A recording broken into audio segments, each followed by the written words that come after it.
Welcome to the Barbell Strikes Back. I'm James McDermott, joined by Miguel Porter. Miguel, how you doing? Good, good. It's a little cold but sunny today. Yeah, it's been nice. I'll say nice. We were supposed to get like snow or something this weekend, but I guess that just turned into rain.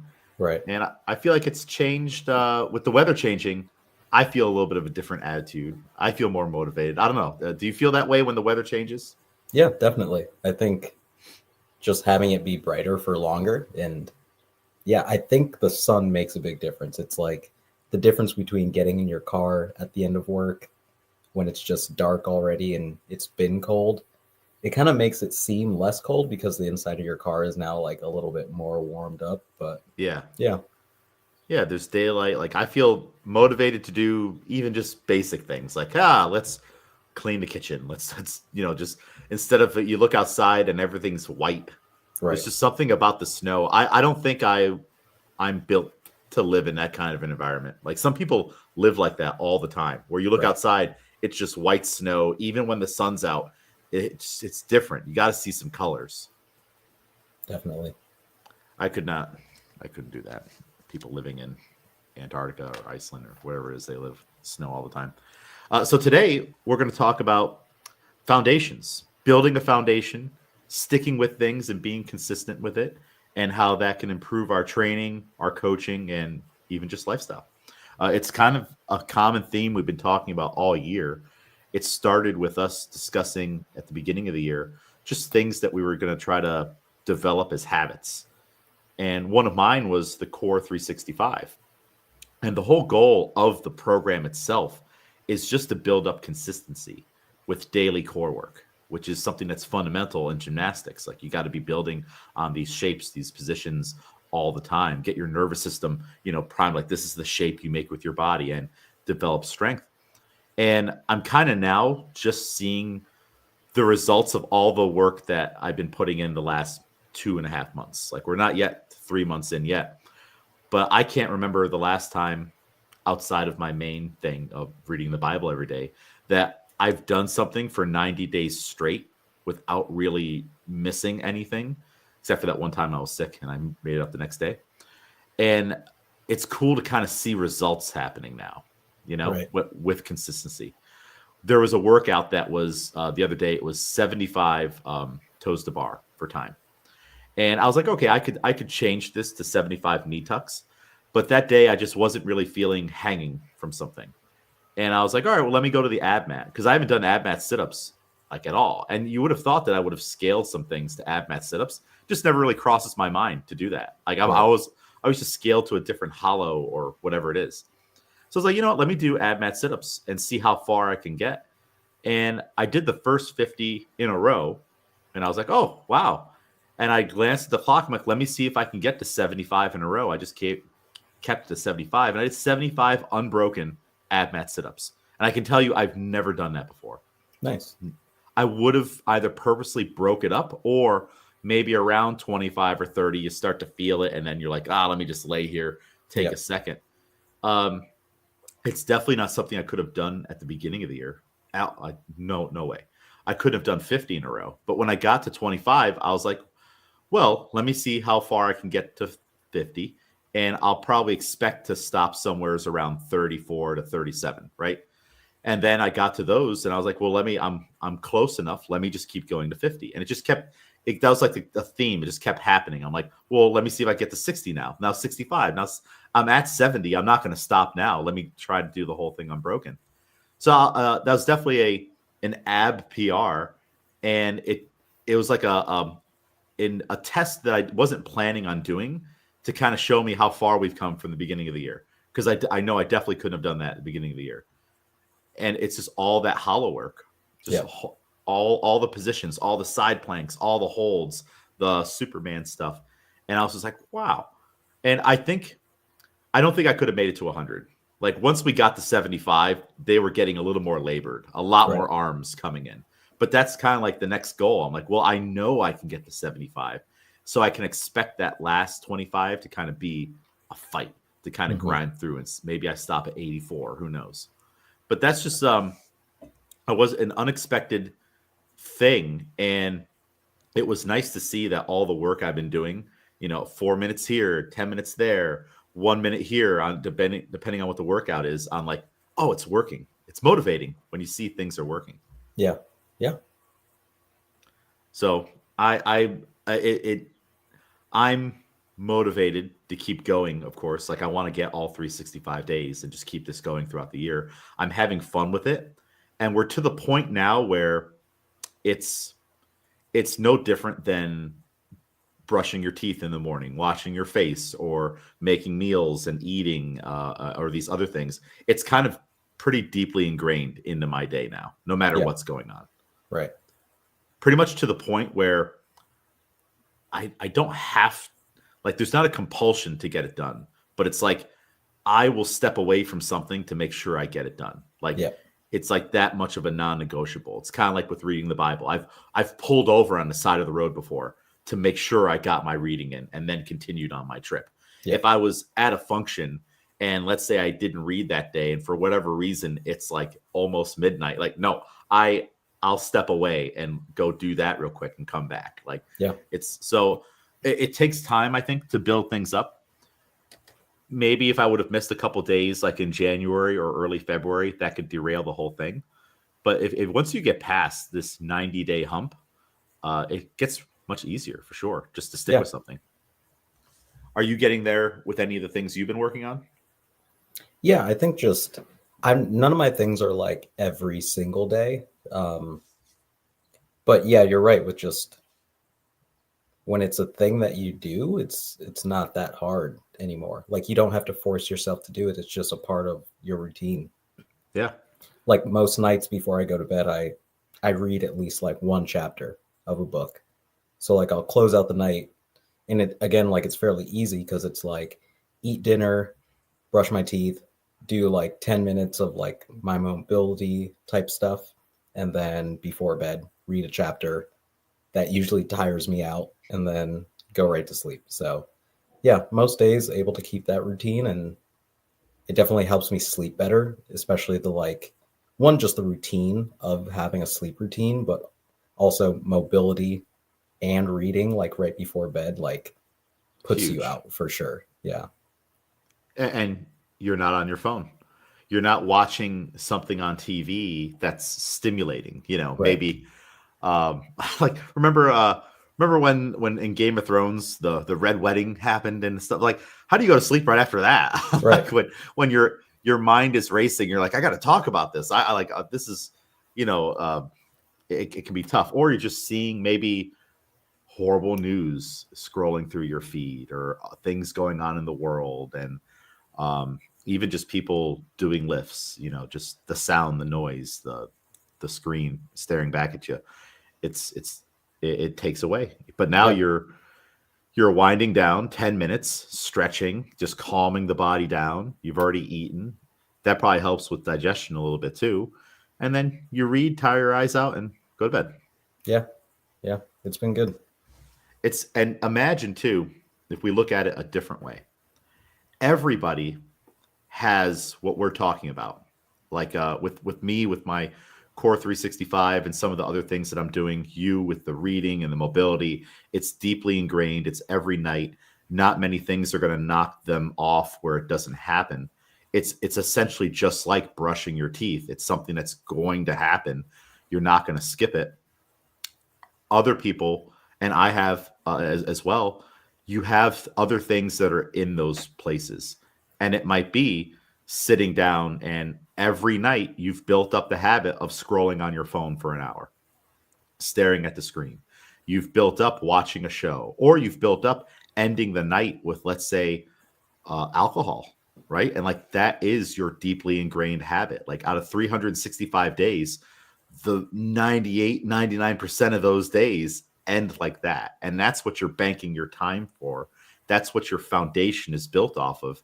And then you got to kind of wonder, well, why aren't I accomplishing my other goals, whether they be, athletically, or just lifestyle or life goals or career goals? Well, you may have a deeply ingrained habit that is counterproductive to what you really want to do. And it's crazy how time adds up, right? You start to train the little muscles in not the most productive way, especially with the alcohol. A lot of people struggle with that. Right. Yeah. Or maybe the habit is you don't eat breakfast every day, you don't eat dinner every day. You like imagine if your habit was you didn't brush your teeth every day. At some point, you would notice diminishing returns on Right. that habit. It's hard to notice diminishing returns on other things that are I think, a little more insidious. You don't notice, especially if they're things that like cause you to put on like a little bit of weight over the course of 90 days versus Yeah. losing a little bit of weight. And all of a sudden you're like, how did this happen? You've actually put in work to make it happen. Yeah. Yeah. You didn't even realize it. Another thing that I'm noticing by doing all this, noticing about right now. Remember how in a past show I said with back squats, I can't feel the movement. Mm-hmm. Like I can't feel my legs, and I also don't feel anything in here to like brace and support the bar. I do now. Like Nice. I was demoing air squats the other day, and before I did the air squat, I locked in all of this as if we were on the floor doing hollow stuff or whatever. Yeah. And then I did the air squats, and I'm like, that feels strong and confident. I don't have any reservations about bending my knees now to go down to do that. Versus before, it's almost like you're at the edge of a cliff. You're like, I don't know if I'm going to make this jump. I'm not quite there yet on committing to like go put my hands on the floor to kick up into a handstand, but I do notice this getting better too, without really doing anything for it. I think all the holds I have to do like that, even though they're on my fist, is slowly taking its toll there in a positive way. Yeah. I was thinking about this. It makes me wish that when I was lifting as often as I was and the strength I got up to, I was also doing this. But you never could have convinced me to do this back then because of time or perceived lack of time. And also I didn't think I needed it. It's like, oh, I feel strong. Like one of my best back squat sequences ever was 95, 135, 225, 275, 315. Just 5 jumps maxing out on the day. It's when I was squatting every day. I'm like, let me just build up to 315 today as a warm up and then move on to my snatches and clean jerks. And like when you feel strong like that, you're like, well, this is enough. But now the way I feel my torso on some things, I'm like, man, it probably could have been even better. And maybe that's what I needed, because my legs always felt strong. My back always felt strong, but I could guarantee you my core was not strong to like do 75 push-up or sit-ups in a row. I could do L-sit sit-ups, but again, that's a lot of hip flexor and back and stuff. If I had to do like Tabata sit-ups, we're scoring low, or like just the endurance long-term on my ab strength wasn't there. I was just strong in very specific different ways. But now I'm kind of like thinking back on it. I'm like, man, like I wish I could put them together, or let's see later in the year what I'm able to do. Maybe this will be the key to like building back up to some of those things. Maybe not like we were before, but getting there. Because I can mentally picture now just reaching down and grabbing a bar of a snatch with grip. Yeah. It's a weird thing. Do you ever have those moments where like you feel strong and you can like visualize mentally like, oh yeah, I could do that now? Yeah, definitely. With regards to the core stuff, I was actually reading fairly recently about how most people neglect kind of the core work for those strength movements. And just overall, like bracing just feels so much different when you have that like body awareness of your core. Like when you feel what it feels like to control your core, bracing for any lift, but especially like the squat and deadlift they feel completely different. And I can say probably as well for me with the squatting that we've been doing more often, that like the core work definitely does help. At least for like an awareness perspective of like, oh, this is how this should feel versus this. Are you talking about the floor stuff that we do before we get into our squats? Yeah, I think so. Just overall with like strengthening my core over time as well. Yeah. Um, Everything's just been feeling, I think, a lot better. Even like when other things are off, at least I know like my core is secure every time. Yeah. And that's like, if we look at the goal and of this training cycle, it was to get back to basics. And our foundation was going to be built on squats. We're squatting 3 days a week, 2 back squat, 1 front squat, and the lifts. We're snatch and clean jerking every session.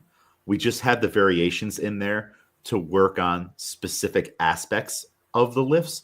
And boy, would it have been a little more arduous if we were just doing from the floor 3 days a week. Like Yeah. it is, I mean, we can get there, but it is a different mentality and it wears on you a lot differently. Plus, I didn't think we needed all the extra pulling for the backs and stuff like that. Yeah. There is a benefit to going from the high hang, it's less back, but then also peppering in all that floor-based gymnastics stuff pretty consistently. We've been doing it like almost every time. There are some days where I give you guys a break and we just do regular stretching and stuff, but we've been doing a ton of hollow stuff. And I do think you guys have gotten a lot out of it, Yep. especially when we're doing things like squeeze your legs, like point your toes. Like that's what it's like to flex your quads. And then it's fun to do that. Not fun, but well, it's fun to think about it and program it from my standpoint. We do it on the floor. Then we go to the bar work and we do a pull with a hold. And I've been trying to tell you guys more often. I don't know if you've heard me say it. Squeeze your thighs. Like hold that feeling. And then I'm wanting that to transfer in when you go to do the pull on the snatch.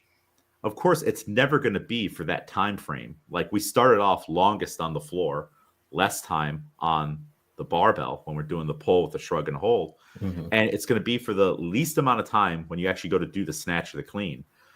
But boy, we don't want to skip it. And it's so easy to skip that part of the extension, the full leg drive. And you only have to get it for this, like no amount of time. Do you think that little thread has kind of carried through a little bit?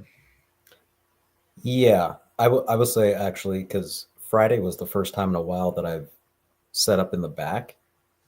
Watching everyone do that, I can see that. I think for me, it was always easier. Yeah, being in the back, seeing how everyone does each individual kind of warm up movement, I see why we do the pull and hold. I don't like it as much as just the high pull, but I think I do high pulls slightly different from others. Yeah. Like I think I do squeeze a lot more in my high pull and in my muscle snatch, but I definitely get how trying to get that feeling kind of translates there.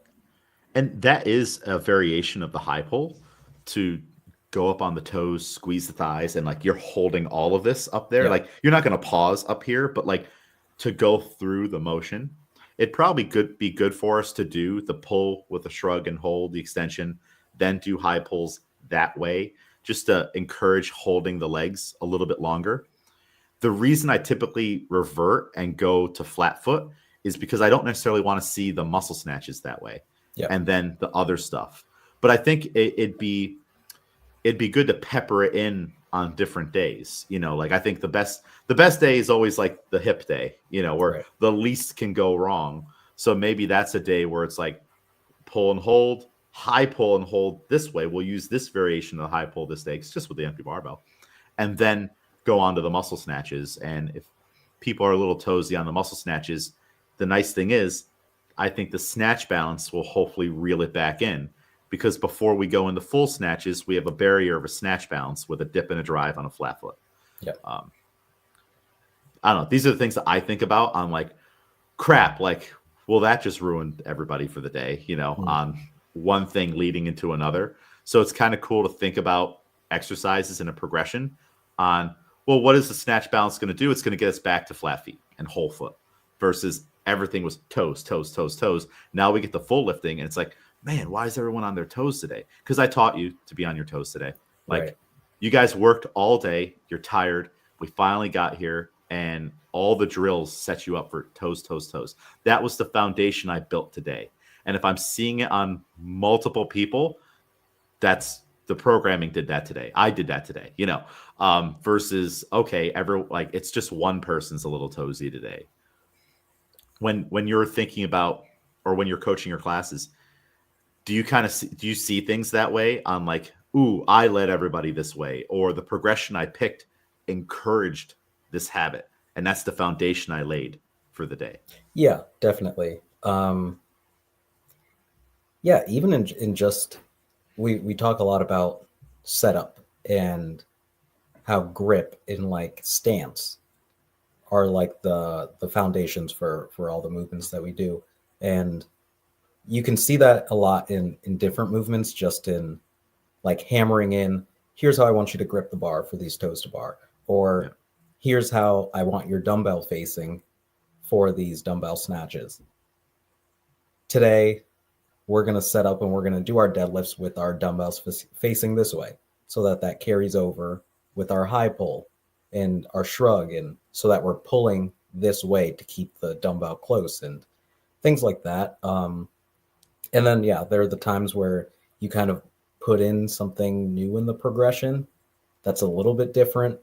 And you see that it's kind of changing the way that people do things, either for better or worse for them. But yeah.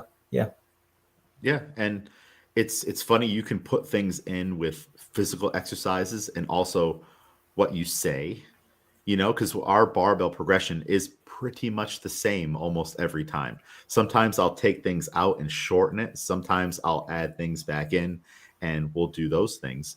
Sometimes the reps might be a little bit different, but it's pretty much the same. So we're getting like a lot of repetition on the same movements. And part of that too is the an overarching gigantic goal of making everyone self-sustainable, where it's like, all right, you show up to a meet all by yourself, you're in California, you decide to do this, whatever. How do you warm up? What are you going to warm up? Well, you have these things that you do all the time. You just pick up the bar, you might just start doing it. Oh yeah, we do RDLs, then we do this. So just building that kind of competency for an athlete, where someone doesn't have to be like, hey James, what should I do for my bar warm up again? Like, you do it. And getting you guys to the point where, even though we have a foundation of what we do all the time together, you guys, when you're on your own, you might just pick and choose the things that you like the best or you feel work best for you. So you might at that point take out the overhead squats. You're like, well, I hate doing them. All right, don't do them today before the meet. Do snatch bounces. So it's fun whenever we go to that part, when we get closer to a meet, is typically when I do that. I'm like, hey, do what you feel works best for you, to see what you guys all pick and what you guys spend more time with. It shows me what you guys individually value, like Haley, I mean, I'm speaking for her, but just in watching and observing, really values and likes to do the tall snatches, to the point where I've taken them out before and she'll add them back in. Like, no, I have to do these. I really like to do these. But maybe when we're doing the same thing all the time, to get back to what you were talking about, I might say something a little differently, and that changes what everyone's doing, Yeah. Or I'll tell someone to do something and other people start doing what I told that person to do. I've noticed when I'll just tell across the room, Shaf, hey, you got to pull more. You got to keep the bar closer. I will notice other people start to do it too. Yeah. But that's where it's like, it's different in barbell club versus the regular class, because you got to really be careful on the regular class, because if it's not something that you want everybody to do, or it's something that's it's too nuanced, it may not work. Yeah. Do you have an example of that, like of that you've done recently, where you're like, oh, that was a mistake, or it worked? Not in coaching. I would say there was a day in barbell club where I was watching everyone else a lot. Just one of those days where I kind of forget how I do things. So I was spending a lot of time watching. I think I was watching mostly Shaf and Jennifer do cleans, and it completely changed the way that I was doing cleans for the day. They also do them differently, but they all have they pull a lot higher than I do. So I think that's what I was trying to do for the day, and it definitely threw me off Yeah. because I make contact fairly low for my cleans. Um, but I think just because of my speed and like overall my proportions that it works. But trying to make contact the way that they do, or like trying to pull as high as they do, definitely threw me off. It's going to throw off your speed and your timing, and you've Yeah. got the speed. So if it throws off your timing, you could beat the bar down, and it crashes on you. Yeah. Is that how you were kind of struggling with them? I know there were some clean workouts where you were kind of bottoming out a little bit. Right. I think it was that. I don't think I was necessarily beating it down. I think because it went up so high, it was then, I think I was probably meeting it okay, but it was, the meeting point was a lot higher. So I was getting pushed down in a way that I wasn't used to, Mm. instead of just like meeting it towards the bottom and barely kind of bouncing at the bottom. It was You've kind got of to just do a foot pushing squat me, now. yeah, all the way down. Yeah, definitely threw me off. Mm. And then now, if that was thrown off, what's going out the jerk now after that? Right, It's going to be a much exactly. harder jerk. Yeah, it's just funny how things like that can happen. And it puts a window into how many things affect the overall performance. Coaches' words, other people's words, your words, how other people are lifting, where you are in the room, and that is probably a good example of like when you're at a meet, you got to be tunnel vision. Like, don't be watching that person across the room doing Yeah, other things. I imagine, that's a good consideration for beginners. Like they're watching other people. And now next thing you know, you're trying to change your lift and you're like, why can't I do it today? Well, it's like, you're trying to look like that guy and you're not that guy, yeah, this is, that's definitely something we don't think about often. It's been very rewarding to look at how everyone's making progress on the goal of the program and what we've just set out to do through sheer repetition. Because we started very light, if you remember. Like yeah, normally we don't, but I think this has been a good lesson for all. We started really light just to get the rust off and everyone back into the routine of doing it. And then it got heavier. But have you noticed the weight by doing it the way we have, with just a very slow, subtle increase? Have you noticed the weight get like too crazy or unmanageable, or oh, it is getting heavier, or has it just kind of been just small enough change week to week on most things where you're like, oh, I'm just lifting again? yeah. There were definitely weeks where, or like specific days where it's like, okay, now I feel that this is heavier, but almost in a way also of like, I don't even remember what my weights were last week. This could be the same exact weight. This could be 5 kilos heavier. This could be 3 kilos heavier. I'm honestly not too sure. I really wasn't noticing until like the very end, where of course we were now like starting to ramp up, or like when we got to essentially our maxes in these different positions, that it was really now something that you notice. Um, but yeah, the ramp up definitely helped, I think, week to week, because you were just kind of moving and it wasn't getting too aggressive until, the end. So you were really focusing on just dialing in the actual movement, regardless of the weight, just doing it better week to week. Exactly. That's an important thing you just said, just doing it better. Like I do like the way I've been doing it this time. Like I've been gradually over the years kind of like getting away from percentages stuff. I couldn't even tell you most of the time what percentage equivalent we're at. And it could be so different for everybody. And let's say if we're at 88% for Jennifer and 76% for Shaf, one, I don't know. I don't know if it's important that I actually know. At that point, what's important is that you guys are doing the lifts the right way and accomplishing the mini focus goals that you had for the day and doing those evaluations. And then the next time, based on all of what I saw and what you put down and how the rest of the week went, the next week, I might repeat a weight, or, like you might be doing the same working sets, especially if you had a lot of misses pop up, which you might have a day where you had 3 misses, 1 make. Okay, was that the weight, or was that just how life is going at that time? Work, you didn't eat food, all these things. And we just need to try again the next week And if you make all 3 or all 4 sets, that is success. That is forward progress. Right. Because I mean, there's so many, this was my thing with the percentages. I'm trying to program percentages or a fixed increase week to week. But, you guys aren't professional athletes, and there might be a span where you're sick, you're not eating food, this, that, you missed a couple sessions and you're coming so now there's just a way more freedom. And the goal is always just do it better. Do these snatches better, make more lifts. And if you do miss lifts, this isn't a bad thing either.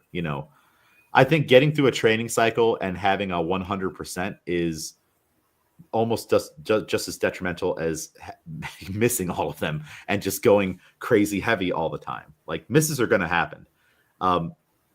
I do notice when the misses happen, and they do seem to be at about the point where they'd be expected on what week we're on, But I have been noticing a good return on our investment on the weeks where I'm like, nah, do it again. All right. We struggled with 80 last week. Let's fight with 8. There's no point in going to 81, 82, or 83, for example, on you for snatches. Or if Jennifer puts down a 3 or a 2.5, and I remember that session, I'm like, yeah, we crushed the jerks because that's to be expected for Jennifer. But those cleans were a little rough. Let's do it again. No big deal. Or I'll use our newest athlete, Rebecca, as an example. We don't have any benchmarks. Percentages aren't even in the equation for her. What am I going to do? All right, we have hips and we have knees for her main positions because she's only in on those days. And then I came to a point where I'm like, whoa, I'm overcomplicating this. Why would I even have a different weight for each of them? Yeah. All right, we did 20 for the snatches on Monday from the knees. Do 20 again from the hips. She's got no idea. Yeah. It literally doesn't matter. What I want her to do is do it better and do it the way we want. Don't catch it high, catch it low. Gain that confidence and ability. And then next week, 21 for both, 22 for both. I was at a point where I was overthinking it too much. I'm like, okay, this one should be a little heavier than this one because of it's from the position and this is what we would expect. And I'm like, James, no, just at one point I literally reset her weights and they were the same week to week. I'm like, make it easy for yourself, make it easy for her, and just make lifts, complete lifts.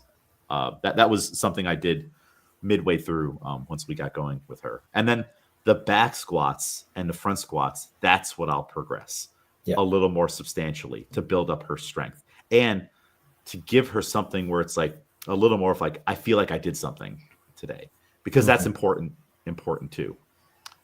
And to rein it in when I see those extra weights starting to sneak on the bar a little bit. I love doing that.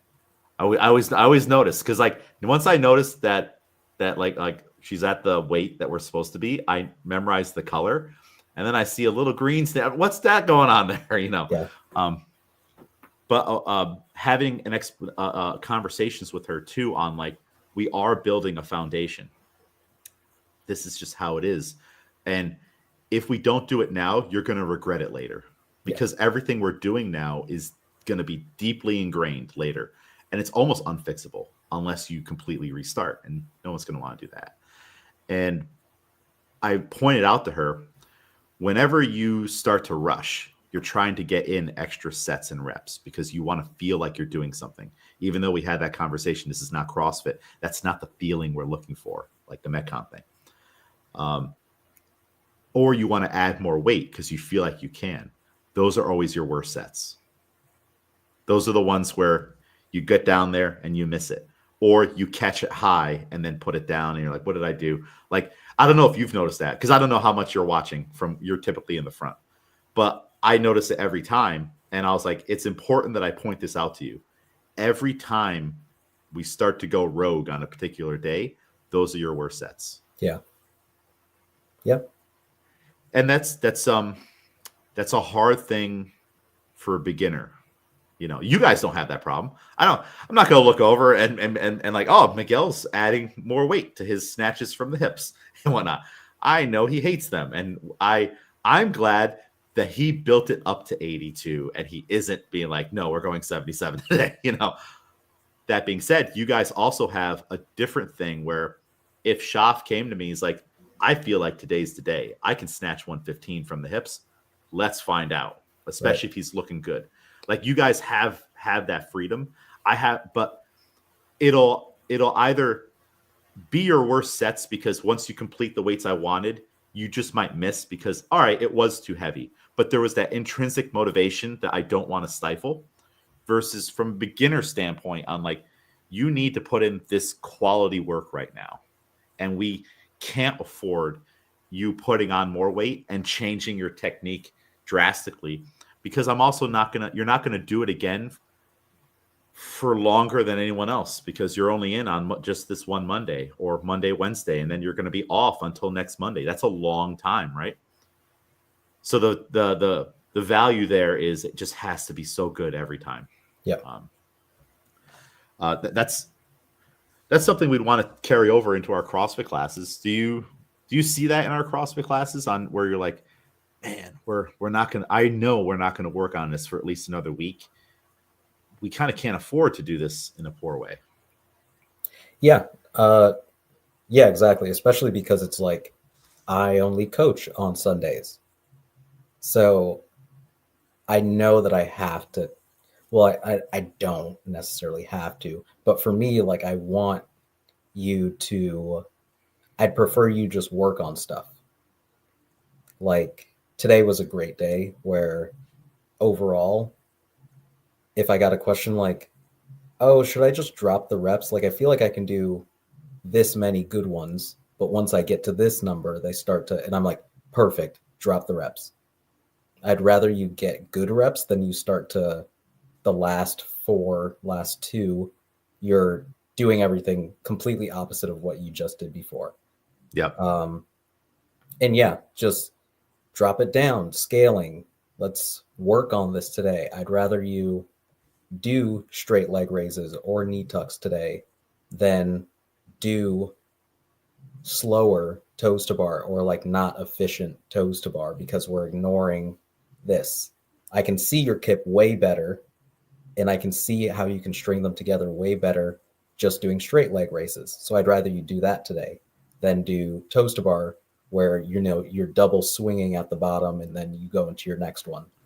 Which is almost, I would say, almost impossible that doing that, you are going to get better at toes to bar in the long term when they don't pop up again for 2 weeks, or you just happen to not come in on the day. So now that is the default on how you do toes to bar, and you don't have a foundation of consistent kips and straight leg raises or knee tucks and stringing together those reps. Like there's a lot of people that they gain the ability to do one toes to bar at a time, but they don't have the core strength built up by doing multiple knee tucks in time. It hits different.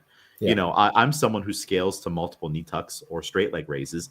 And if you do the straight leg raises, your thighs start to light up a little bit. Mm-hmm. Even on depending what we're doing on the knee tucks too, you'll start to feel your quads. But it's like you're never going to get that. So you're never going to build up those muscles and the capacity for the main one. So I think that's a great choice for today, especially since they're not going to have another opportunity for a little bit, and you may not see them, or they may miss the day. And also for you, this same concept comes from a coaching standpoint. You only get to coach once a week. Because it's Sunday, there's a high risk that maybe no one shows up on a particular week. Now it's 2 weeks since you actually got the coach. Yeah. You have to make your coaching count. You have to actually do it. You can't come in on a day and be like, all right, everybody, yeah, do 10 of them. You got to be getting your reps. You got to be, hey, when I say down, you squat, and then you're making corrections and stuff. Otherwise, you won't get better at those skills. And those are fine intrinsic skills that you're trying to build up for that craft. It's not exercise, but it's being able to deliver exercise. So it's just funny how like it doesn't matter what you're doing, you have to do the same kind of thing. You have to make sure you're getting the work in. Back to the barbell club example, someone who's seeing great results this training cycle with not only just the repetition of practice, but also the intrinsic motivation and focuses that we do with our card, writing things down and knowing what is my mission today, has been Jennifer. Jennifer's getting to the point where if you watch those cleans today, you've seen some cleans where we were still working on back strength and awareness and core strength and everything. Do you see those cleans Jennifer was doing on just being like, bam, locked in, full front squat, front rack? Like, that was something that Jennifer told me back towards the beginning of the year and last year. I want this. I want to make that better. Holy crap. That's a huge first step, right? I'm like, I'm seeing my videos. I don't want it to look like that when I stand up from a heavy clean. So there's that, boom, right off the bat, intrinsic motivation. Well, all right, plenty of opportunities with cleans throughout the week, especially since we started light. So you can, that's could be your focus. And then we have the front squats, and then we have what we're working on with the back squat. And writing it down on the card, like getting the bar into the neck and letting it sit there. All these things from January to now. And we're just like, I'm seeing results of what I'm doing. We're seeing results in our teammates on like, oh, you have been putting down the same thing on the card every time, which is completely okay. It doesn't have to change. And you should probably stick to something, but there's the proof is in the pudding. Like, look at that. Like, have you noticed that in Jennifer's squats on postures on something? And she's one where I'll regularly say when we're doing our bar work, hey, lift your chest, lock in your back, things like that. And it's we're seeing huge results with it. And you could even, Jennifer didn't have as many PRs as others when we just did these couple retests for singles on the hang lifts. But we put up big cleans. Jennifer has only cleaned 84 kilos like once or twice before. And now we just did it from the high hang, which was huge. And it looks so solid, so strong. And her max jerk is 87. So if we have a big PR clean jerk coming. She's been struggling a little bit on the snatch, but also at the end of the day, Jennifer's tired because of her schooling and the work. Like, she's in an intense medical program that she's going through, and she's not going to do the regional because she has to put her mental focus into this next test, because unlike the rest of us, Jennifer has exams coming up that dictate the rest of her career. So we don't need the stress of a meet and another thing to think about. It's way better just to sit it out. If you want to come and cheer everyone on, just don't have that stress of a meet. But we're still seeing the results and still seeing goals be accomplished, And the snatch is more finickier than the clean. Yeah. If you're tired and you're mentally exhausted, when we get to those heavy snatch weights or we're going for PRs, it's totally different on the snatch than the clean. Yeah. On the clean, you can make some magic happen. You just have to put it up there and be willing to endure the next second or two of what's going to happen. And then you stand up and the jerk is either going to be there or not. Yep. And if you're someone like Jennifer, the jerk is always there for I think Jennifer is the only person on the team where it's the most reliable jerk. Yeah. Right? By far. Jennifer, I think, missed one jerk this whole last training cycle, even on some heavy cleans. It's just if the clean doesn't happen, the jerk, of course, doesn't happen. But if it gets up there, I am confident she's going to make it happen. Yeah. And I think on one of those videos, it was like one of those ones where the bar was just high enough and then sneak underneath it. Yep. Which for Jennifer's limb lengths and tallness, it's like, wow, how do you do that? Mm-hmm. I would expect that to be way easier for a shorter person. Just be like, plop, there's my feet. Yep. Boom, we're done. But so that's a perfect example. And that's something I think we've not only gotten repetition of movement, we've gotten repetition of mindset, which was when I redid the cards, something I wanted to make better from the last iteration of the cards. And we talked about how we could have made this work. I don't know if we talked about it on the podcast with the RPEs on how I was thinking about doing that. Yeah. But I don't think we need to do it that way. I think the way we're doing it has like the most simplest ways worked. Have you noticed this for yourself with the focuses and the mindset stuff on the cards? Are you seeing any kind of the fruits of your mental labor come through, kind of how we're seeing with Jennifer and others? Yeah, I think one, just because it's written down, it stays in your head longer. Some days you come in and you kind of have an idea. Like, I don't know how many of us are like, I think about weightlifting fairly often just throughout the day, but it's like you might have an idea in the middle of your workday where you're like, oh, something just clicked. Maybe I should try this. Yeah. And maybe by the time we do our warm up, all this stuff, like you forget, or, by the time you start moving the bar, your first 2 reps, since they're so light, you like completely forget what you were trying to do. But since it's written down, it helps. And then now that we have, here's what you wrote down last week, it helps even more because you're like, oh, yeah, did that feel good to do that? Did I accomplish that? Like a lot of any time that I've really put down fives for a movement has been like, here's my focus. I 100% like cleared that focus.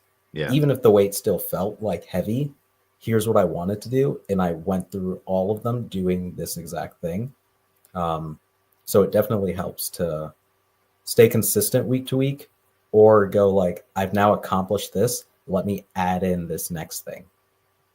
I have wondered, and you can let me know if it'd be helpful, when I write down what the focus was the week before for that particular exercise, if I should put in parentheses just the number that you rated that, where it's like, okay, you can see, all right, heels on the pull, it was your focus, and a 5 next to it, you're like, oh, that was very successful. So now you have the choice to be like, well, since that was so successful, should I keep it going or should I change to something? I don't know. I mean, it's the easiest thing in the world for me to do, just to write the number right next to it. Yeah, I don't know if it's necessary. I think sometimes when you see what it was, you kind of get a flashback to the moment. Mm-hmm. And also, I mean, yeah, there have been times where I put down a focus and I'm like, that me focusing on that threw everything off. Yeah. It's maybe I don't need the reminder that like, yeah, the day that I went for this, it went really bad. Yeah. Like I think Well, just seeing it on the card will sometimes just clicks in me where I'm like, oh yeah, that let me ignore that. Let me try something else. well, and the reason I had against maybe doing it is kind of just that. I'm like, now there's a comparison. So if you don't get a 5 and you repeated it, now it seems like a failure. Yeah. Or you're trying to live up to last week, but this week has different variables in lifestyle and everything else going on. So yeah, maybe for now keep it off and just have it be fresh. And writing down what the focus was for the week before, it's some of you will rewrite it, so like Haley will do this where maybe she wrote down push through the foot, and then I'll write that again and then she'll rewrite that one but in a different way the next week. Instead of saying push through the foot, maybe now it says whole foot or heels or something. Or it just might say feet, just simplify it, just as a quick reminder. And maybe that's what Haley's saying when she goes to set up on the bar, feet, instead of push through the foot. So it is cool to see how that changes. And there are some in the class that I think don't put a lot of thought into it and just kind of like rewrite it. And if you rewrite it, then now essentially it's at least you have direction. Yeah. And it comes from you the week before and also from me, because now I wrote down, knees or whatever it is. And you're like, all right, I couldn't think of anything, or I'm not paying attention, or this isn't important to me at all. At least now I've written it down and like, okay, knees. Yeah. And then when I come over, like, all right, what are we working on? All right, then are the knees. All right, and that's the common issue for your lifting. So now we're both all on the same page. Yeah. There are some times that I do add things in where I'll draw a line next to what you wrote before and write down, like, I kind of feel like this maybe should be the focus this week, or this should be an additional focus, or maybe this is a different way to say your focus. I don't know if I've done that a whole lot with yours. Have I? No, not necessarily, but I think I do in my why section. Depending on how things go, I might add additional stuff in my why of like, yeah, I was able to do this, but this was also happening. Or through this, I need to also do this. Or Yeah. like things like that. So yeah. Yeah. I think I have a good memory with like, oh yeah, I wrote this, this is what happened, or like I know this movement, I know this specific position, this is what happens when I do this, so I need to focus on these things. And that's, when I read those, a lot, sometimes the ideas come from that little, when I put my little mark next to what the actual focus was. Sometimes when you guys say things in those comments, that's where it's like, okay, well, you were trying to work on this, but this is what you said and this is what you experienced. Like maybe Schaff was trying to work on his extension, but then he wrote down, it was a bad snatch session because everything was forward or I was on my toes. All right, well, let's circle that and let's at least think about that. Like, okay, here's what you worked on last week, just so you know. But now let's try to focus on pulling the bar back or slower off the floor or this or that to fix whatever it was that you said was the underlying issue and why you gave your rating a 3 instead of a 5. So it's all the data has all been very helpful to keep us all on the same page Yeah. and for me to know what you were going through, because like obviously I can't sit next to each and every one of you for the entire session. I'm typically cycling around the room, and there's some days where I might get stuck over here a little bit longer than over here, depending on what we're doing and what everyone needs. So I think it's really helped to have us all be on the same page and very consistent week to week, and just to build things out. And I don't know. I don't think there's any reason to change it. I think we're on to something here. Um, I know we have our format. I think we're going to continue it a little bit of let's keep working on the squats, and they might just change in the number or maybe variations now just to spice things up, a little bit, but a similar format. And I mentioned yesterday in our coaches development that I plan to implement a much more consistent routine of our gymnastics work from the floor Right. in the warm up, where we are like, okay, Monday is static positions, Wednesday is more obliques, and then Friday is more dynamic.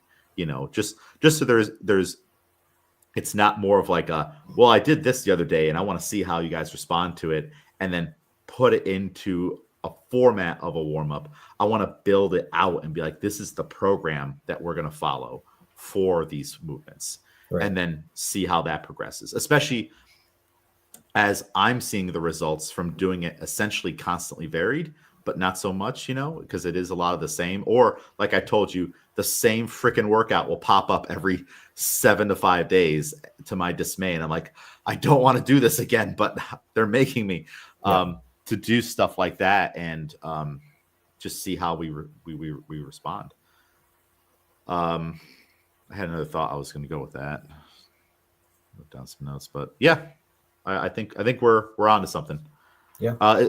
Is there anything that you'd like to see in the new next training cycle? I have not built it out, to be honest. I haven't thought a whole lot about it. Normally I would have thought about it more, but I think now I wanted to see the end essentially of the entire thing, because now we're going into taper. Now it's like, okay, this is very specific tapery stuff, that we are off of the program now. Like that was it last week. Yep. With the last couple Fridays, we've sprinkled in some meet specific stuff. Now we're going to snatch 3 times and clean and jerk 3 times off the floor at various percentages and for reps and stuff, just to stay sharp. And now you have more opportunities to make off the floor even better for the next 5 sessions, because we only have 5 sessions before the meet comes up, which I think is enough. And of course, we'll continue our squat stuff and gymnastic stuff. But after that, we'll have a little bit of a break week, and then we'll have the new cycle start up. Anything off I have some ideas, of course, but anything that you'd like to see kind of make an appearance consistently? I think you mentioned it on Friday, and I think we were all cool with it, with like just squats staying. I think the way that we've done the squats has benefited everyone. I think, and maybe it was that starting really light and building up, like I think everyone would be. I mean, there's still some people who maybe want to like hit specific singles and all that, but Yeah. I think we would all be content with like, okay, that was our last week of them. Let's start from kind of the beginning. Like, let's go light again and then build our way up. I think people enjoy. They haven't been too miserable, which is Yeah. surprising. Like I feel like in previous years, definitely squats have just been like really hard to get through. Yeah. Um, and yeah, they've been really manageable. Even like the heavier numbers, like I think the way that we've done it, if that continues, everyone will really benefit from that. And they've been heavier, and we're seeing returns on them. Like Haley just back squatted 300 pounds, and she did have a couple, almost like a couple years or a year and a half where like her lifting was really limited from one tweak to the next, or issues with fainting or blood pressure and everything else. And now she's at a point where she's like writing down on her card, squats are easy. Fives on squats for Haley, you Mm-hmm. know. Um, and we've been working on her. Like we just discovered kind of in the middle that she was leaning to one side a lot on her squats. And then we had that hammy thing pop up. And I'm like, well, that's got to be connected. And because she has that one leg that's like, the tricky leg from Yeah. her sprinting days. So we've been trying to get her to like even out her squats and working on having her toe grip and stuff like that. That's always been her focus for the majority of the cycle on these squats. And they're looking really, really strong. So I think if we a continuation is definitely warranted. We got to see this squat thing out for at least another almost half a year, right? Yeah. Half a year of strong. I don't think it would be beneficial to all of a sudden insert push presses on Wednesdays, and so we're squatting twice a week. It's like if it ain't broke, why fix it? Yeah. I am kind of playing around with the idea of maybe on one of the days, like a Wednesday. Well, it's always a Wednesday. We do our front squats, and then we do jerk work off the rack, and then snatches or something like that. Like specific jerk work. I always come back to that. It's sometimes a fan favorite, sometimes not. I know you're not a fan of jerk work off of the rack, but there always seems to be like, especially when we get to times of years, like I like there's like a feeling or like an instinct in the back of my head where it's like it's time, like I don't know. It's like I feel like it's needed and it's time. But maybe there's a different way to go about it. Yeah. I mean, I hate them, but I can see why it is needed for Yeah. sure. Um, And I want think to get it's away from not gimmicky, but like going back down the road of like to keep it entertaining, so to say, on like, okay, let's just put the front squats and the jerks together. You'll do some front squats, then you'll do a jerk. So you have tired legs for the jerk. And then we can cram in more stuff after. Like yeah. I just want the front squats just to be free, heavy, and on their own, Yeah. And then for the jerks. Sorry, I cut you off. What were you saying? No, yeah, exactly. I think, well, one, I think the jerks off the racks are just something that if I want to get better at jerks, I'm going to have to figure out Mhm. how to get past that. And then you're right with kind of like the gimmicky stuff where what we've been doing, like it's basic. We've been doing positions, we've been doing front squat and back squat, and everyone's been fine with it. Like I'm sure there are people who, want to just honestly, in reality, people probably want even more basic of like, let's do the floor every day. Yeah. But the way we've been doing it has been interesting enough, and it hasn't beaten us down to the point where I think that's our reaction where, we hit states and everyone's kind of miserable. So then we have to do fun stuff. But Yeah. now it's like we've been doing this and I think everyone's good with what we've been doing. So Yeah. as long as we're able to kind of keep that same energy and mindset going through whatever we add, then I think it'll be beneficial. And it's kind of like with what we were talking about at the very beginning on it just becomes the way you do it. It becomes your own personal culture, or in the club sense, if we just kind of keep on this, and I don't feel the need to like, all right, next training cycle, completely new exercises, got to make sure everyone's engaged one another. Just go back to what we used to do years ago, this is how we used to do it years ago. This was just it. But then as you get people coming in, you want to keep people, you don't want to scare anyone away, you don't want people to get bored. But I think we have such a group now that everyone's just like, oh, this is just what we do. And the entertainment or the fun of it isn't necessarily the work we're doing it's the group. It's like, okay, you guys are happy to see each other. You are like this is what you're doing at the end of the day. And Barbell Club has become just what you guys do. And for your fitness and your goals and your strength and all that stuff, it's a part of the routine. It's 3 days a week instead of every single day. 4 days for some. But now in the program itself, this is just what we do again. We squat a lot. We see the carryover from the squats into our lifts. We do snatch and clean and jerk, which that's always been the constant, and that's what I tell people. I'm like, we snatch and clean and jerk all the time. We don't do other stuff when they're inquiring about joining, because there are a lot of programs out there where like you're going to do a lot of complexes of high pulls and this and that, blah, blah, blah. And it's like, I don't know. I feel like that would almost maybe ruin you guys' lifting if we did that. And we weren't such specialists on just snatch, clean, jerk, Mm-hmm.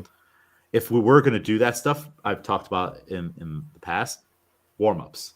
Yeah. All right. We'll do the high pull complex, this, that in the warm-ups. I'm finding the best place to put that is there, especially on the lighter ones, instead of like we've done in the past, dedicating a cycle to some of these complexes where it's the main focus, because the weight's going to be sub-maximal anyways. So if the weight's sub-maximal and you have to be good at 3 to 4 different exercises now, you have to get better at those exercises. And we have to see that it actually led to results on the main lifts. And if they don't, then why wouldn't we just do the main lifts to get better at the main lifts? And it's this whole Bulgarian style programming versus other style things. Like, no, just max out every single day on the snatch and clean jerk. Well, we can't do that either. We could, but it would kill most of you.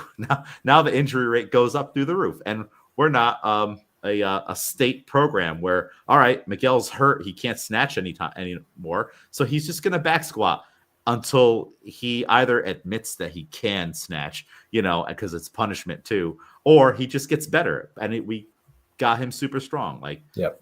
I think sometimes that's what it was. Like, people are like, oh, I don't want to snatch and clean jerk anymore. All right, fine. Then you can deadlift and back squat and press multiple times a day to maximum until you admit you can work, because you're saying your elbow hurts. We partially don't believe you. You're right. Yeah. Because we also don't have empathy, and this is your job to be in here and do this. Man, what a different environment that would be. Yeah. When you're like, my elbow hurts, and the coach is like, okay, go to the doctor. And the doctor's like, oh, he says his elbow hurts. Yeah, he winced when we did that. But they're like, we think he might not be really, So, all right, let's punish him until he decides to come back to the program and work. Man, what an interesting thing, right? I'm sure it's not all the time, but there for sure must have been things like that. Or the coach is just mad at you because you're injured. Imagine that dynamic too. They're upset that you would tweak your knee. So now you're just going to do this for forever until you get back to it. And then don't you hurt yourself again.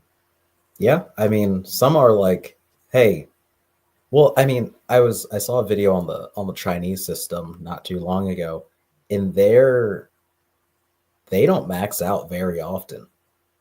Like, their whole thing is like, you don't move on to the next weight until your coach watches and says that was perfect. Yeah. And we see them lift and we're like, wow, that was amazing. And their coach is like, you were not even on your toes. Like, you were on your forefoot a little bit too much. Yeah. Don't move up. And if they do and they get hurt, then they're like, see? Yeah. Because it's those little things that you're not doing. So now you got yourself hurt. Now everyone's mad at you. And look at the mindset too. Even when we're watching the most beautiful lift, you're like, wow, we'd all wish we could lift like that. And the coach is like, this is not good enough, man. And like you see them whispering to the other coaches and stuff around, and you're like, what are they saying about me? They're saying that wasn't good enough, right? And it just Yeah. becomes a culture of like never good enough, never good enough until you break the world record and get that gold medal and stuff. And even then, they're probably like, They're like, I've seen you do it better in our yeah, training hall. yeah, but like if you're carrying that, like your focus and attention to detail is going to be so different, you know. Yeah. And then you watch videos online of recreational Western lifters, and you're like, man, we need to teach a seminar over there. Yeah. These people are just doing whatever, you know. You ever see? I mean, they pop up all the time, like in your feed of just like people just generally doing the lifts, and like you can just see, you're like, whoa, like you should spend some time backing things off a little bit, and you can just see like it's like we were doing finding the fault yesterday, and like there's so many things that pop out to you now, and you got to figure out what's the big ticket item to try to fix. Yeah. It is interesting though, kind of like what you were saying with like our barbell club though. It's like every place has its cultural fit and people thrive in whatever that is. Like Yeah. I think our barbell club was like, I guess you could say like younger, meaning like we just became like a competition-y team, right? We're like, Yeah. instead of like in addition to CrossFit, this is like its own separate thing now. And I think we like took a couple of years to like build that up to the point now where it's like, yeah, we're not really too concerned about, we have a full room some of the days where it's every single platform a person is at. So now I think it's to the point of like, this is what our team is. If you'd like to join, this is what our team is. We don't necessarily need to like win you over or try to change things to like bring you in. It's like, this is what we do. Yeah. And people either see that and they're like, I want to be a part of that, or it's not a good fit for them. And yeah, other countries have their team systems and the way that they go about it. Like football teams, S&C coaches have their things where it's like, for a football player, this is exactly how he needs to be doing this. And we won't get too much into this, but it gets them hype enough to then go out on the field and do this and that. And The yeah, a lot of teamwork it. and rallying around each other, Right. Yeah. wanting to see your teammates succeed in that, you know, when they're all circled around one guy who's about to clean 405, you know. Yeah. It's we have had, and I tell you guys from time to time, I tell you guys every time someone new might be potentially Right. joining, and you guys are always like, we'll see them when we see them, when they actually come in. And there are it's known at the front desk and stuff, if someone wants to join the barbell club, I have to talk to them first. They can't just show up, you Right. know, because they're going to be essentially at this point unprepared in knowing what we're going to do. And also I'm not going to have anything to give, because of the way we do it, it's so different. It's so, you get a card, it has your numbers on it. Everybody already knows the program because it didn't change for the last 6 weeks. We're doing the exact same thing. You all know we're going from the hips. It's not like, all right, we're doing random workouts on Wednesday, you know. And they also have to know, okay, when you come in, we're going to do this for the warm-ups. And if I can meet with them in advance and take them through a little run through, that is always very helpful. Then we're going to do these positions. And some of those things are also nuancy, where you're like, we're going to do tall snatches and tall cleans and tall jerks. Like, people don't regularly do those things, but they're deeply ingrained in what we do. Yeah. And also sometimes I'll change them. We're going to do tall snatches, but I'm going to add in the extra pull that I love to do. Or we'll do a dip and then drive to the toes and then press the bar and then jerk. You know, like, so you have to kind of be indoctrinated a little bit and understand what we're doing. And I also will tell people, when you come to class, there is a set weight on what you're going to do. And it's coming from me. I'm telling you what to do. You're not just building up and doing things the way you want to, especially in the beginning, you know. Or you're not doing your own workout when the team is doing their own workout. That's a big one. Hey, can I come lift with the team? Yes, you can, but this is what we're doing on this day. And there are people that are against that out there. They're like, well, we should all just be lifting together. But if you come on in and you're doing your own thing, like you might throw off the flow, the vibe of what we're doing here. And that's more important than you just coming in and lifting with the kilo bars and Right. chatting with everybody. If it's on a Saturday, fine, come on in, lift when other people might be lifting. But this is an open gym. We have, as a team, a specific mission for the day. It's from the knees and getting better from the knees. And then each of you have your own specific little thing that you're trying to get better at from that position. And then we have this end goal of a meet or whatnot. Like, we're doing a very, very highly specific thing. Yeah. And so it's hard just to throw someone into that. That's why you remember that one time where the one CrossFit member, he's no longer around. He's like, he's like, can I hop in? I was like, no, you can't. Also, because I knew his antics. This is a character, in the gym. I'm like, no, I'm not going to hold your hand or I'm not going to have you not take this seriously, because what everyone in here is doing, this is their workout for the day. Right. Like, they're not just going to like touristy go and do this class and this class. Like, this is their workout for the day, and they are taking this very serious. This means a lot to everyone in the room right now, what they're doing today. Right? Yeah. Am I wrong? And so it's like, I'm not going to let you affect Haley's workout. This is what Haley does for her health and fitness and recreation and sports outlet and stuff.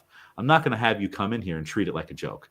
So I have to be the bouncer for a lot of things. And so I do put up walls and barriers on, like, these are the requirements. If you want to do this, this is what's going on. And I tell them the culture.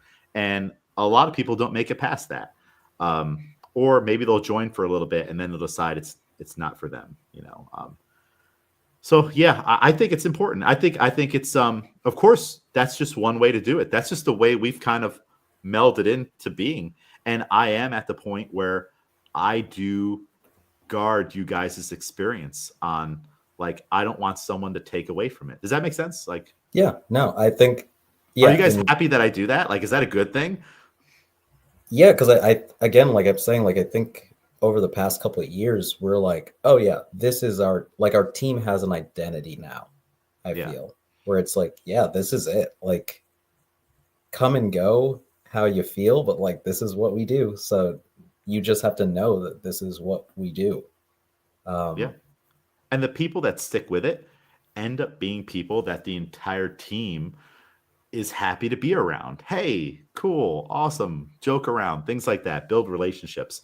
Where we've had people join in the past where you could kind of tell they're just not into us. Yeah, we are an acquired taste for sure. we are, and it starts with me. You kind of have to be okay with James McDermott being your coach and having this authority over you and my personality. You kind of have to be okay with that first. Yeah. I don't think I do anything super crazy. I think I'm generally pretty friendly, things like that.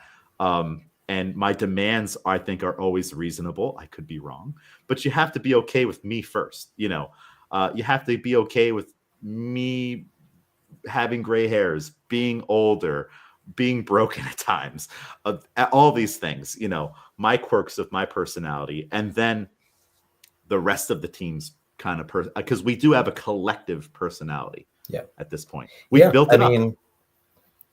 Like it's interesting because it's like you added in that video of Alex the other day, and it's like we all get like that, but part of our team as well is that we're not always like that. Like, we have to get there, but like, you're not like a yelly coach. We're not like a slap each other on the back as we go out to the plat. And it's interesting because none of us are really like that. Like, we may have moments where it's like, okay, maybe I need a little something, but for the most part, we're not those people. No. So it's good that it all worked out this way, that it's all like, everyone is good with that, because it would be odd if you were like one of those people. I know that I couldn't take it. If you were like, slapping me all like at yelling as I like go out to the platform, I'd be like, all right, No, let's no. not. I mean, I'm not even really a tactile coach for the most Right. part Yeah. with my own hands. And I have tried being the yelly coach before, and I have had athletes that like want me to slap them on the back and stuff. Jamie Werner used to like that all the time in the end. So if someone wants me to do it and they communicate that, I'll do it, you know. And there are times where like I might like I'm generally, I think, mostly very laid back and chill about a lot of things. You know, I don't get angry, although you guys aren't bad that often, you know, about like we're just like a day where like everyone's crazy today, you know. So yeah, I don't think I'm like that. And I think the only thing I would change is like at Schaff at States, I angry coached him, you know, because I was just pissed of other things going on. And that just like, and like I was also the most type A I could possibly be, or you could see me, was at States because of all the roles I was doing. And I was doing multiple jobs. And that just kind of all came out for Schaff, where I was just coming over and being very blunt with him. I'm just like, do it faster, you know, or do this, you know, it's like, instead of like, oh, you got to speed that up a little bit, you know, or whatnot. It was just very direct because I had to be. And also I had other things going on with all the crazy people I have to deal with at something like that. So, but hey, it brought out 2 snatch PRs for him, 107 and then 110. And I don't think he missed a snatch that entire series. Like, it was great, you know, but I also don't know if I can be like that all the time. It was like and also I don't think the majority of you would react to that well. If I was like that all the time, you know, I think Schaff reacts like that or reacts to that well. He almost needs that. So maybe I have to do that more with him, but like, it was just like a moment thing, you know, and we got into like a good vibe and flow of that, where it was just working. And then I started to see that it was like, he was reacting to it well. And I just started to like lean into it a little bit more. Yeah.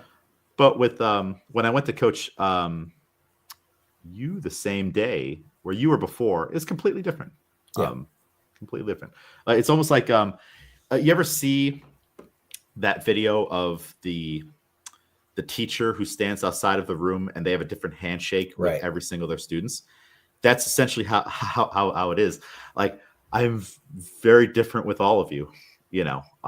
There's some of you where like at a meet, like you're stressing me out a lot and I have to like bottle it all down, you know. And there's others where I have to try to be more motivational. There's others where I have to be more direct.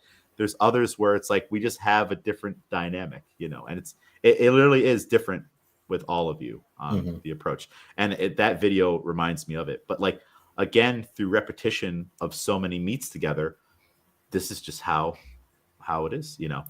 And it may even be as I walk around the room, I have to I saw a video the other day of like someone outside of like a meeting room, and they were like, and then when they opened the door, they had to like change their personality.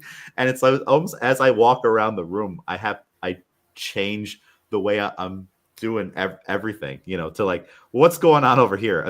Or if like the first time through, I'm like, oh, Miguel's having a really rough day. That'll change how I approach you the rest of the day. Yeah, for sure. You ever notice that? Like, because some days I'm like, your voice is too bubbly for me right now, and I'm giving you short answers, please. Just and I might pick up on it, or sometimes I might just like, let me keep. You ever notice the poke in the bear days where I keep coming back like, hey, Miguel, how we doing now? You know, even though I know you're suffering, sometimes it is on purpose. Other times I do give you your space. On Friday, I gave you your space. Like, I was not with you a whole lot on Friday. Because it felt like to me like a day where it's like he's got to work this out internally. Was that the right? Do you think that was the right choice? Yeah. Because I mean, there wasn't even much to discuss. Like, because snatches, I didn't love them, but I hit the numbers. Yeah. Clean and jerks, they weren't going my way, and I had to just figure it out. And then my last 2 were the best 2 that I hit for the entire day. So it's like, some days like nobody needs to say anything to me because I already know, and I'm just Yeah. trying to figure out how to do that thing. Um, yeah, Yeah. there are And it's definitely like days like that. you have to, the people around you have to pick up on it a little bit on how they're interacting with you. And then I have to pick up on it, and depending on the day, it's like, all right, today's like a Miguel's on a mission type of day. And when I saw you had your singlet on, that was like my first cue on like, yeah, people should kind of like leave him alone today or whatever. And like, he's going to do this. And then there was also a little bit of like, all right, like the lifts aren't going my way, but it's not anything where like, I don't need to tell, like, you need to fix this, Hmm. like this is like it was almost like a very competition-y type of day where it's like Yeah, you need to figure out what you need to do to over, and you PR'd, like, so it wasn't even like a bad day. You snatched right. 91 clean and jerked a training PR of 112 and set a 203 training total PR, which is the most you've ever totaled. Like, but anyone on the outside looking in could be like, Miguel's having a really bad day. Yeah, and I honestly, it was putting on the singlet as well. Of like, one, now I get it. Like when my body has been overheating this like past year, it's the singlet. I think it's just because it's sealed at the legs that I had it on and like we didn't even start putting weight on snatches and I was like, "Oh, I'm super hot right now." Like Mm. that's what it is. Like I'm overheating and then like the singlet also gives you not always, and it wasn't like that on Friday either, like full competition mindset, but it like does something to your mind where I was like, "Oh, okay. I need to you, just do these." you didn't have the headphones in yet. Right, that too. But that's also something that I've been going back and forth on of like, Mm-hmm. do I need to be good with just shutting everything out regardless? Yeah.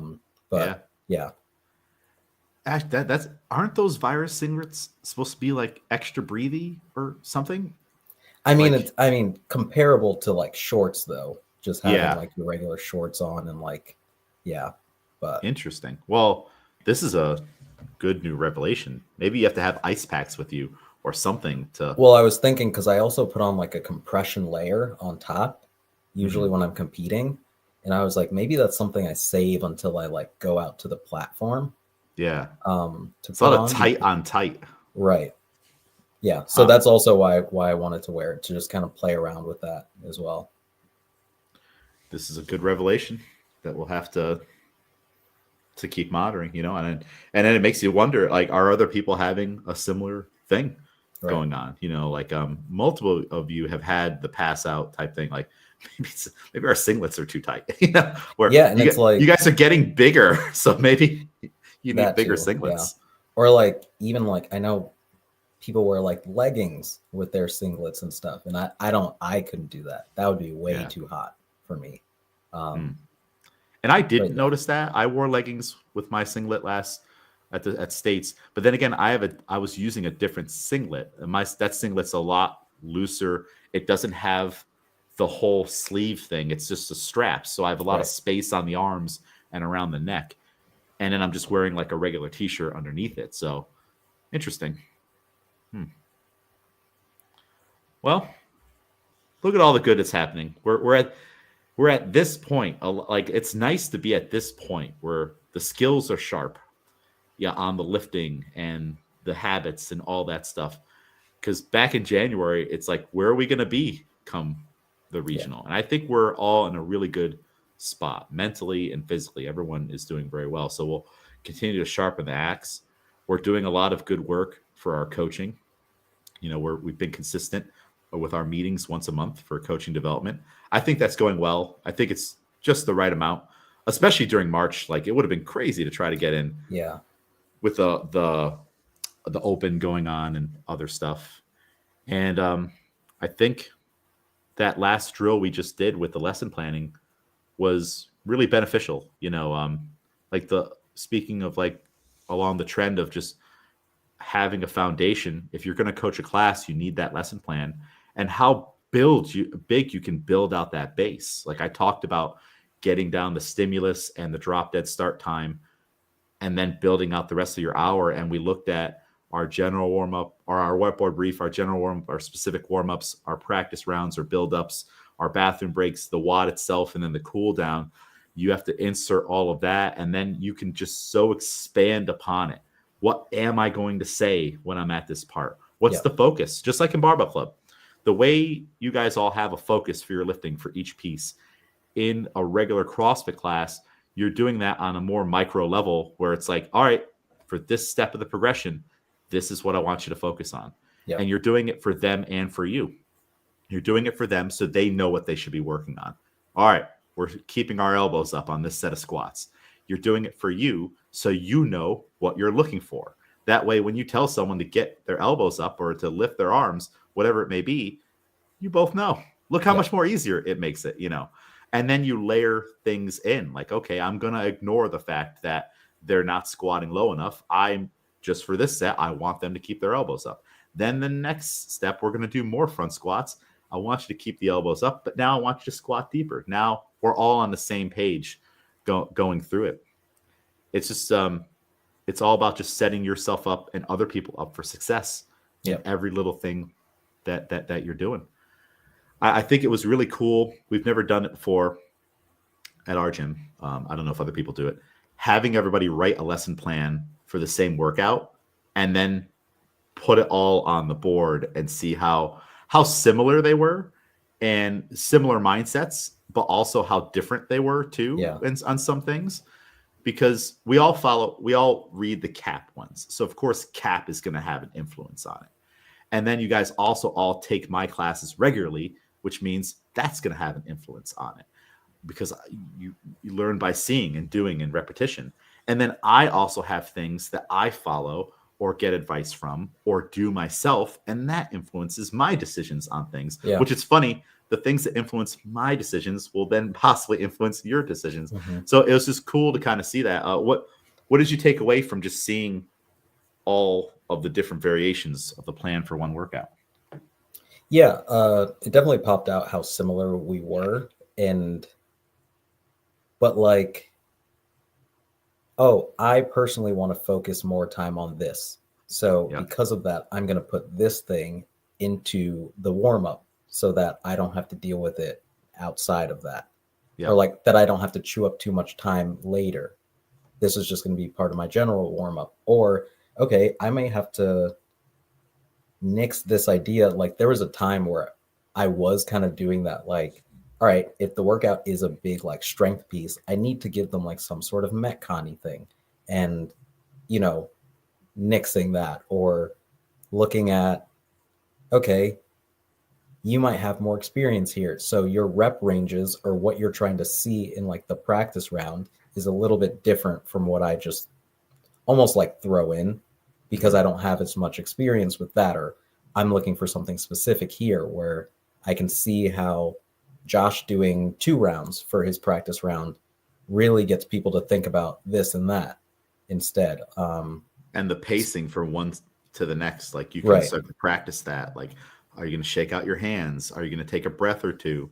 I'll do that too, where if we have multiples or even if it's just one, like, hey, when you walk from the rower to the pull-up bar, take a few breaths and focus on that. Try to calm things down.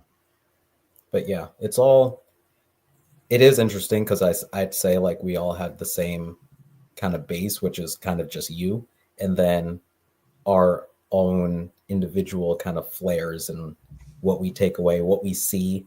Like, I don't know if me coaching Sunday mornings influences how long I think workouts are going to take as well. But yeah. Yeah, if you're always stuck with 20-minute workouts, you're kind of in a 20-minute mindset, you know. Or like the pace of like, oh, it's Sunday morning. This is how people move. Like, you know, just that different mindset of like, how does that influence how we kind of look at a workout? That's and if all you the should same have a higher expectation, right? Too, like okay, you want to have consideration for that, but maybe you skew your consideration to, okay, it is Sunday morning, so let's be a little lighter in the warm up and the build up, but we're going to get up to this, instead of having the ceiling be lower for the main course piece. Yeah, it was. I have pictures of it. I don't think you guys wrote down what each other's options were, but I'm gonna type it out just so we have it. Right. Because I do think it's important just to be able to look and get other ideas. Did you change anything about your plan after seeing all the other plans for this workout today? Because the workout that we really took a look at ended up being Sunday's workout today Yeah. that you coached. Yeah, I would say that the initial whiteboard brief, my expectations for how long the workout was going to be changed. And I was a little bit tighter with my time for each movement, Mhm. which I think helped today as well, with being like, all right, you definitely are scaling today because I'd rather you do this in a short amount of time and keep it good and consistent than like struggle through these like not small rep ranges, but like a smaller amount of reps. Did Mike go RX? And if he did, or even if he didn't, what was his time? He did. I want to say he got 13 something. Hmm. Yeah. So that and he went RX. Yep. So that's perfect. I mean, that is a Mike Wheelhouse workout kind of, and being one of the top athletes in the gym, he's kind of like an avatar that you would kind of think about on like, I mean, I did it when I was going out to California. I texted you and Mike and I'm like, how long do you think this would take you? Right. With that wall ball burpee toes to bar workout I had to coach. And when both of you were pretty much in the time frame that I thought it should take, I knew I was on the right track. Mm-hmm. So it's good to think about those avatars and then think about what the ultimate would be. And then I think Schaff had possibly the best time frame, which was Right. 10 to 14. Mm-hmm. But even if you tell everybody, all right, 8 to 12, and Mike's at 13, well, he's going RX. He's really pushing it out Yeah. there. Yeah. Did most everybody else finish with, or what did you say the stimulus was, and where did everyone else finish? I told everyone 10 to 15. Perfect. And everyone, yeah, I think the first person was about 12 and a half. And then last was maybe 14, maybe even before that. That's a good way to judge kind of the success on if the range between first and last, what Yeah. is it? If you had one person finish in 6 minutes, one person finish in 18 minutes, we missed something on Right. either the explanation of the stimulus and possibly our scaling. Like we scaled someone way too much. We didn't scale someone else enough to hit whatever we said the expectation was. So Yeah. that's a good way to kind of, when you have a lot of athletes, rank that. And you're going to have outliers potentially on most of those things. More often not, someone who's just a little bit over.